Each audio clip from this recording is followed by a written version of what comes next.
The title of class today is How to Diagnose and Overcome Negative Insanity. How to diagnose and overcome negative insanity. I've coined the term negative insanity.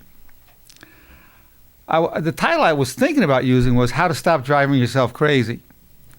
But I already had a book called Negative Insanity, so I went with this title. What is the essence of being crazy, insane, using terms from the vernacular, common vernacular? It's being out of touch with reality. That's one of the common, the person's thoughts, their reactions, their feelings are not in touch with reality. There's an objective reality, and that person is reacting to something other than that.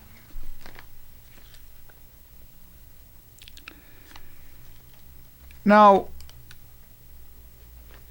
when I talk about negative insanity, which is the first time you've heard the term, what do I mean by that? Well, a person may have the delusion that he or she is Christ, for example, and be very kind and good to people and have all kinds of positive thoughts. Well, that would be what you might call positive insanity. I'm not going to deal with positive insanity. I'm dealing with negative insanity. Negative insanity, if the person thinks they're the devil and then they're doing destructive acts and acting devilish, that I'm more concerned with that. Or they have a lot of negative thoughts and they're acting on those and believing those thoughts. Who can diagnose whether you have negative insanity? I would say for most people, the only person that could diagnose you is yourself. If you're having a lot of anger and a lot of negative thoughts, it's a good sign that you probably have negative insanity or you're having an episode of it. And I'm going to go why that's the case. Let's talk about the analogy of the glass that's half full and half empty. Somebody can look at it and say, well, they said, I have nothing. Things are terrible, and they're just seeing a glass half empty. But they're not seeing that it's half full, so they're out of touch with reality that it's half full. So that's a negative insanity. A person who sees only that it's half full, doesn't see it's half empty, that's a positive insanity. He or she's not seeing it's half empty. Being totally normal would be really, it's half empty. When I can, I should get some more water if I can. But in the meantime, I'm grateful that I have it's half full. So they're filling themselves with a positive thought, and it's real. They know it's half empty. They know at some point they're going to have to refill it, but they're really appreciating and grateful. One of the signs that you don't have negative insanity is gratitude. If you find yourself grateful a lot, being thankful for things, it's a good sign that you're very healthy and you don't have this insanity. I would say every one of us can be more grateful than we are.